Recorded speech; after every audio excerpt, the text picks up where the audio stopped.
Welcome to modern dating, where love, or a variation of it, is just a swipe away. At least, it's supposed to be. And thanks to that promise, apps have become a ubiquitous part of dating. Dating apps blew up in the early 2010s. It's difficult to remember how connections were made before that. Today, dozens of dating apps have flooded the market. There are dating apps for lonely hearts, for the rich and famous, for older people, for the queer community, for dog lovers, for cat lovers. At the risk of turning this into a rap song, let's just say we aren't kidding. Specify your preference and there's a dating app for it. People are spoilt for choice, but despite that, the sand is shifting again. More than a decade on, people are ghosting their dating profiles. Bumble and Match Group, which owns Tinder, make up nearly the entire industry market share. They've lost more than $40 billion in market value since 2021. These two companies are laying off workers, reporting poor revenue growth. They are bleeding money. The situation is so bad that people are asking, is Tinder dead? This is the world's most popular dating app. 46% of online daters have used Tinder, and so far, the app is still alive. The behemoth needs to be resuscitated because according to the most recent data, annual downloads are down more than a third from the app's peak in 2014.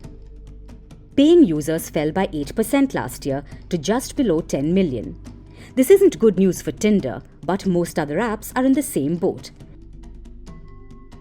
The question is, why is the world falling out of love with dating apps? For starters, they're unable to attract Gen Z users, or those born between 1997 and 2012.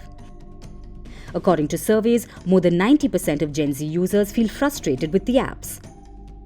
Plus, dating apps contain spam, bots, fake accounts, and even AI-generated images. Almost like a doom barrel of deceit. But that's not all. The gender split across apps adds to the problems. In the early days of Tinder, that is, in the year 2014, the gender split was 60% male and 40% female. It was never great to begin with, but today 70% users are male and only 30% are female. This contributes to how people match with potential partners. Women swipe right 12.5% of the time, while men swipe right 65% of the time. And this is the result. An average woman is inundated with matches, but an average man has a desert-like experience. What's more, many say the apps feel like work. The lack of matches triggers insecurities, while too many matches can be overwhelming. Either way, there's no winning.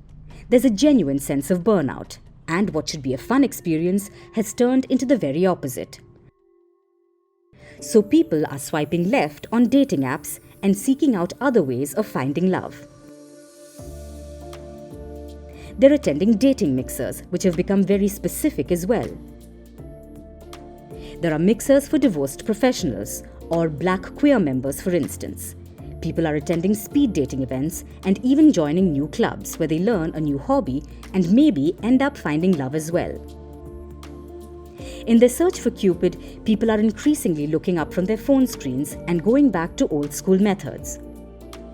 Only time will tell if the absence of dating apps makes the heart grow fonder.